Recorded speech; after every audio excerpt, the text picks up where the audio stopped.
What's up, fellow prepper community? So today we're going to talk all about why general prepping is so much better than picking one type of scenario that you think might happen in the future and preparing for it, because you never know what's going to come. So prepping for everything is way better than prepping for one thing. So stay tuned and we'll get into why I general prep.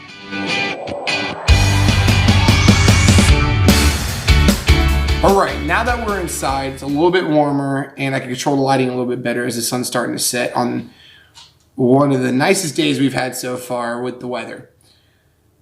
We're going to go ahead and start talking about why I do general prepping versus picking one scenario base. Sorry if you hear a little tapping going on. I'm inside the dining room right now and we have hardwood floors and my dogs are deciding to walk around on the floor, so it's a little annoying at times, but we'll work through it. So anyways, general prepping to me is prepping for everything.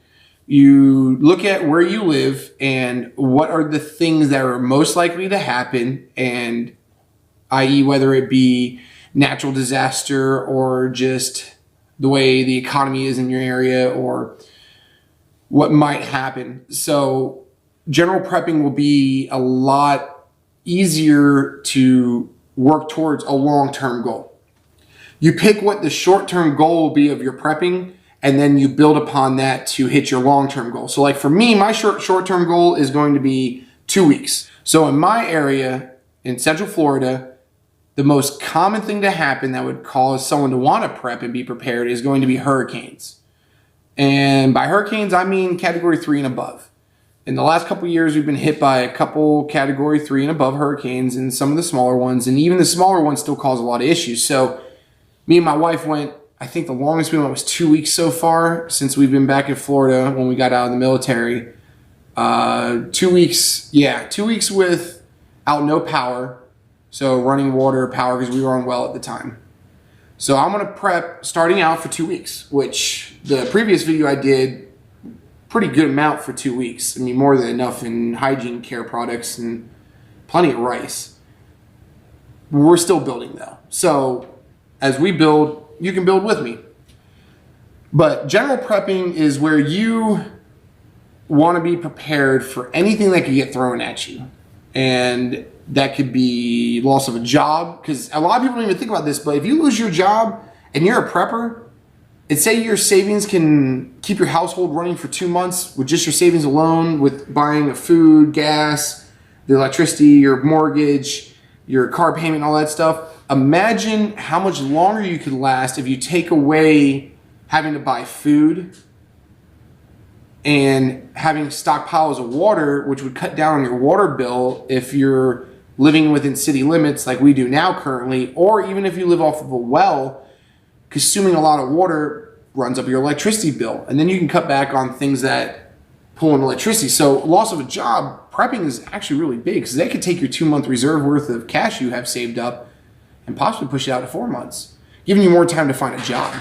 So there's a lot of different things that prepping can do and have side effects of helping you in other scenarios. So don't just get your mind wrapped around one type of, oh, I gotta prep so the zombie apocalypse happens, or this happens, or that happens, or, you know, like the EMP, invading force, you know, a lot of that stuff it's good to prep for, but the likelihood of it happening tomorrow, pretty slim to none. But the likelihood of, in some areas, earthquake happening, you know, can happen tomorrow. Hurricanes, you have a little bit more of a lead time, but instead of having to run out at the last second and purchase everything, you have it already stockpiled. So general prepping can just help with everything. And then as you build, you can build for other things. Like, so what we have planned in the future video, we're getting 2 trailers. It's in the works to get 2 trailers that we can convert into living space / storage space for bugging out, and we're going to line them with solar power and stuff like that. But that also will kind of create a Faraday cage, if you think about it, because they're going to be metal based. We're going to insulate them, and then we're also going to put walls in them. So a lot of the prepping that you do can sometimes have secondary purposes. So you never know as you're doing things, but you might be sitting there building something and go, oh wait, this is actually going to help with something else. So with that in mind, general prepping, just trying to get yourself set with a short-term and a long-term goal will be a lot better for you than trying to go out and buy pre-made stuff, storage food and things like that, and just buying a ton of stuff right off the back. So make a short-term goal that's within grasp, like 2 weeks. You can prep for 2 weeks easy. Most things that will happen, 2 weeks is going to be right around how long you need to be able to survive on the things that you have. And then from there, you can build from that. In my short-term goal, it's going to be 2 weeks. And my long-term goal, I want it to be 2 years. Because I figure in 2 years, say you have economical collapse or an EMP or government collapse, I don't know, any of those crazy off-the-wall things that could happen, minus pandemic, which we'll talk about in a second. I figure in 2 years of preps, you have more than enough time to be able to scout out and find more things to add into your prepping, get a garden started, you'll be able to get renewable resources and things like that in place. So 2 years worth of stored goods for whatever size group that you have. Our group right now, we're planning on being about 10 large, say 10 large, it's not really a lot, but it's a small group. It's mainly consists of really close family members and friends. So 10 people, 2 years, we've already got a pretty big jump on things as far as the water is concerned. We have a good amount of water on storage, and that would be a video for another time whenever we go to build the part that has to go with our water storage to make it drinkable. And then we have, we're starting small. So right now for 10 people, I probably could do about a week. For me and my wife, we could probably do about 3 weeks with some of the stuff we have. And so that's just how we're looking at it. So whether it's invasion from another country, EMP, civil war, natural disaster, it doesn't matter. 2 weeks is a good starting point. And then 2 years will be an even better point with our long term, which we hope to hit within the next year. Then you're prepared for that. And then you just maintain after that. And you keep adding to it, doing this, upgrading, doing different things, switching out stuff, rotating your stock of things, stuff like that. And everything like that. So general prepping just works out so much better than trying to be that I pick one type of scenario to prep for, and that's what my main goal is. So where you live, find out what could happen sooner rather than later that may cause you to have to live off-grid for longer than 24 hours. So once you find what that is, you're going to go ahead and start building your prepping plan based off of that. You're going to figure out how many people you have to support, whether it's 1, 2, 10, 12, 14, 16, it doesn't matter. You figure that out, and you figure out how much everybody needs to eat each day, with taking into account at least minimum one meal that would have all the calories that you need within the day, or breaking up into 2 meals, and how you're going to get those calories and how you're going to store that food.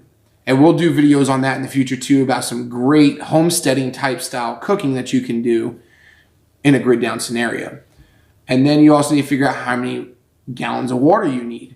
So on average, you try to account for 1 gallon per person per day. So if you have 16 people, you need 16 gallons of water per day for the length of what you're prepping for. So if you're prepping for 2 full weeks, that's 14 days. So you need to go ahead and figure out exactly how many people you have and 1 gallon per person, because you got to think, one person, 14 days, that's 14 gallons. You times that by 2, you're up to 28 gallons. So it can multiply really quickly. You times that by any number, and it's just going to keep adding and adding. So you have to be able to store that kind of water. Most important is water, because you can't really do anything off of anything without your backing of your water supply. So that's a big thing. And then you got to go into food. And then from there, you have to take into consideration hygiene. Hygiene is a big thing that most preppers fail to remember. We're going to break down some really awesome hygiene products that you can stock. It might be a video that comes out shortly after this one. And then from there, build upon about how much you need per person, And a lot of people recently are getting into stockpiling one thing that a lot of people forget about, which is toilet paper. It's It's a really nice thing to have. And, you know, you got to calculate how much you're going to use per person. You know, so when you think about it, when you try to focus on one type of end of the world scenario, you start to lose track on worrying about what could happen tomorrow. So in this channel, I want to get everyone aware that things can happen tomorrow, and then there's things that you plan for that could happen in several years or sometime down the road. And if you're a believer in the end of the world coming, whether it be from EMP blast, solar flare, invading force, pandemic, however you look at it, you know, start small, work your way big. And start with generalizing it, and then from there you can focus on individual paths that you want to take within your prepping route to focus on one specific type of thing that you feel might happen in the future. And I'm not saying that it may not, I'm just saying some people always forget that. So with that being said, we're going to go ahead and wrap this video up because I don't want to make it too long. So I want to say thank you to the people that have subscribed already. I only got one video out. This is going to be my second video, and I'm building this channel slowly but surely. My wife's off starting her new career, so it's kind of hard to get videos out and keep things going. And we kind of slowed down a little bit in our prepping because we're trying to keep all the finances in order while she's starting her new job. But there's going to be tons of videos to come with some really cool things we're going to be doing. And I want to say thank you to the people that have subscribed, that are already starting to comment and stuff like that. So thank you. I hope more of you will subscribe and you'll be able to grow this channel with me as I grow my preps and you grow your preps. And I hope that if you're just tuning in and you're not a prepper, that you'll see the reason for prepping being a good idea. And in the future, you know, you never know, we might be able to cross paths and things like that, or get into chats about what different people prep for and what they foresee in the future being the issues. So stay out there, stay prepping. Stay tuned, and like and subscribe. Share the video if you got someone you want to see do it. I'm just a normal everyday person that has done a few cool things in his life and just wants to be prepared for the future and be prepared for anything. So with that being said, you all stay safe out there. Army Vet Florida Prepper out.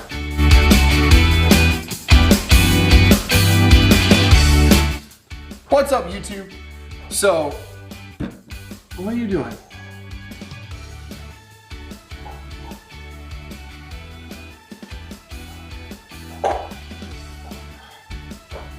Buddy, you're not gonna make this easy for me, are you?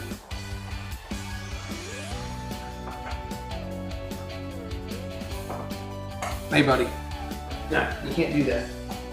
No, not right now, buddy.